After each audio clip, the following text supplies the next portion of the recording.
Greetings YouTube, Simon here, welcome back to Final Fantasy VIII Remastered, and I've been looking forward to this episode for quite a while, because at last we have access to the Ragnarok, which is the game's airship, yay! And as is usually the case with pretty much every Final Fantasy you've probably ever played, well outside of the latter ones, once you've unlocked access to the skies, that means there's a whole bunch of optional content that's out there waiting for you, and Final Fantasy VIII is no different. And we're going to start that optional content with today's episode, where we're going to be recruiting a brand new Guardian Force into our party. And you can already see the little fella just poking his head up over there.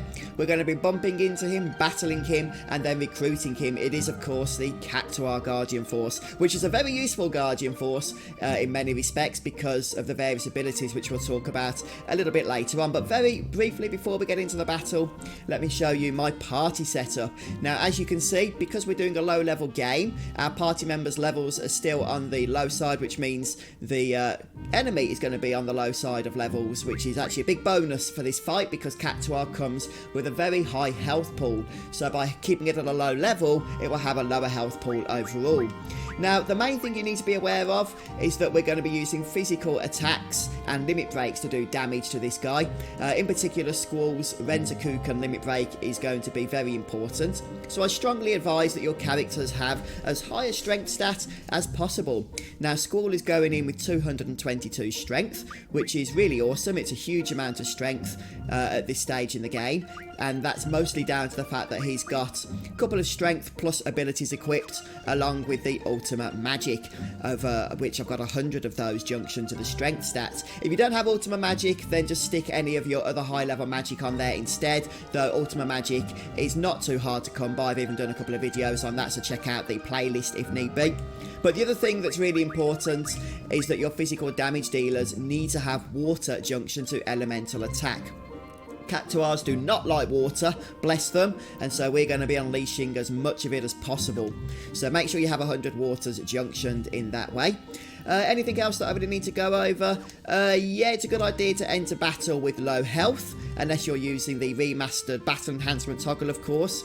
At least that way you'll be able to start unleashing Renzakuken immediately. You can, of course, also go ahead and just cast Aura onto Squall or whoever it is that you're using limit breaks with. Oh, one thing to note as well is that you do not want to have Mug equipped, because the Mug off Jumbo Cactuar is useless, and it's very important to have the draw command equipped. That way we can cast Meltdown on the boss in order to reduce its vitality.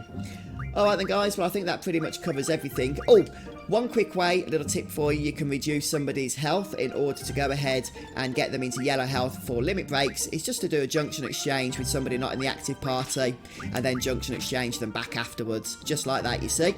That way you haven't got to enter battle and do damage to them at all. So a little tip for you there guys. I just thought of that actually before this episode, but it seems to work. Right then, so let's go ahead and use Ragnarok, make our way across here and land. And of course, once you've got your junction set up, it's never a bad idea just to go ahead and save.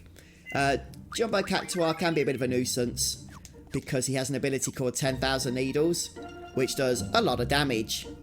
I mean, 10,000 damage, it's kind of in the name, isn't it? You can keep your battles turned off with Encounter None, or the Remastered toggle there, just so you don't have the other Cactuars interfering with trying to bump into this guy. And Auto Haste is good, mostly because this guy likes to escape, especially once he gets to low health. Messed up the Renzakukens there. But we'll try that again, see if we can get a nice Lionheart limit break. This guy can have upwards of 330,000 health if he's at high level. Oh, that was better. But obviously because he's lower level in my game, he's not going to have anywhere near that much. So Blasting Zone, do a little bit of damage. Yeah, 10,000 Needles is going to do 10,000 points of damage, so make sure you've got the item command equipped, or some kind of life magic, so you can bring people back to life should you need to. Revive will do the trick as well. One thing I forgot to do, and I'm not going to need to now, was draw cast Meltdown.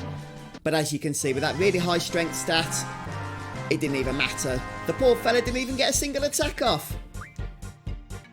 And that was strictly our junctions and stuff, and the fact that he was low level. Now, the Gaia's Ring is what you'll get only if you don't mug the enemy. If you mug the enemy, then you'll just get some Cactuar Thorns or something rubbish.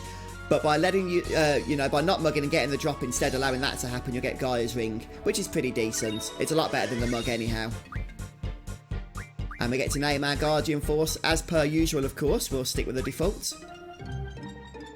Brilliant. So if we go to our GF list now, we can see the little fella has joined our roster. And that was a nice, easy battle, wasn't it?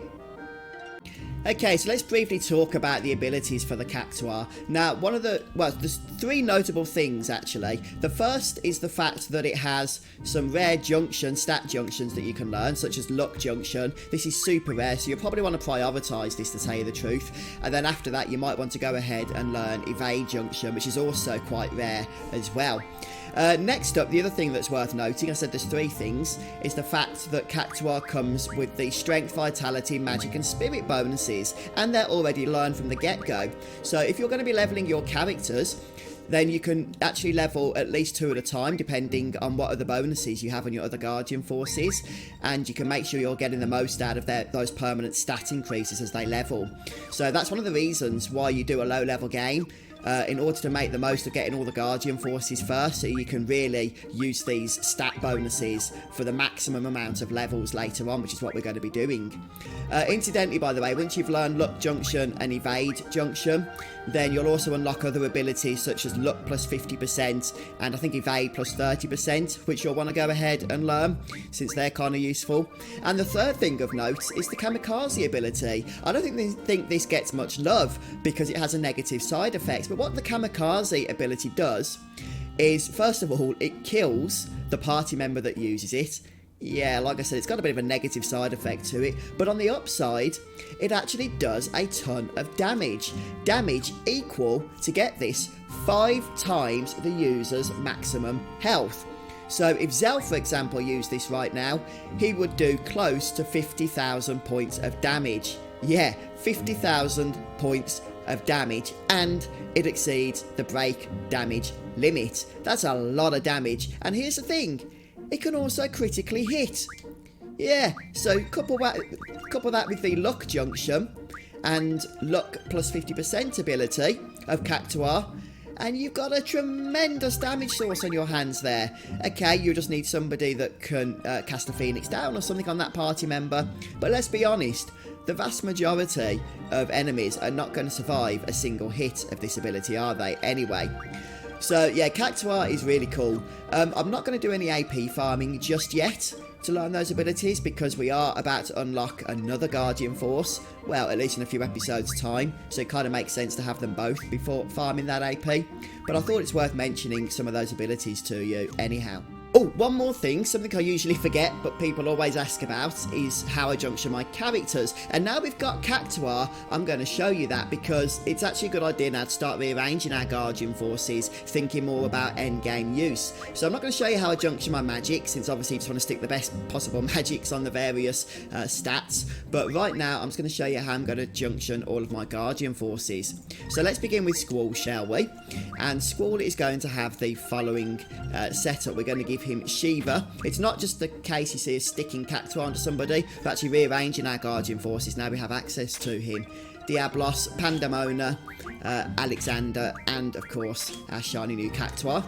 Right, next up then, we're going to be doing, let's do Zell, since he's first in the party. And Zell is going to have the following Guardian Forces. He's going to have Brothers, Carbuncle, Leviathan, Doomtrain, and Tombury. And then, if you're not using Zell, by the way, in this slot, you might want to go ahead and use Irvine instead. Or you could use Quistis, in fact. So Quistis, Zell or Irvine will make good use of that particular round of Guardian Forces. And then for Selfie, or if you're not using Selfie, you might be using Renoa. We're going to go ahead and equip her with the remainder, which is Quetzalcoatl, Ifrit, Siren, and one more, Cerberus, or Kerberos, depending on your pronunciation. And then, of course, as I say, just go ahead and lob on a load of powerful magics onto their stats and stuff, but I won't bore you with all of that since it's fairly self-explanatory. Anyway, folks, that pretty much brings us to the end of the episode, so I hope it's been helpful to you. It was quite a fun boss, actually, wasn't it? With the right setup, it goes to show that nothing in this game is challenging, and if you don't have the right setup, you just try and defeat Cactuar, Giant Cactuar. He's actually very, very challenging indeed, especially at a high level with his 1/3 of a million health. Oh my goodness, that can be nasty. But yeah, the only thing you have to watch out for is the fact that he does really like to run away towards the end, and he spams that 10,000 needles attack like there's no tomorrow. But set your party up correctly, and as you can see, he doesn't even get time to attack before you take him out. Well, yeah, I hope you guys enjoyed the show. If you did, don't forget to drop a like, and do come back next time, and we'll be continuing on with more Final Fantasy VIII Remastered. Until then, guys, take care, have a great day, and I'll see you next time. Goodbye.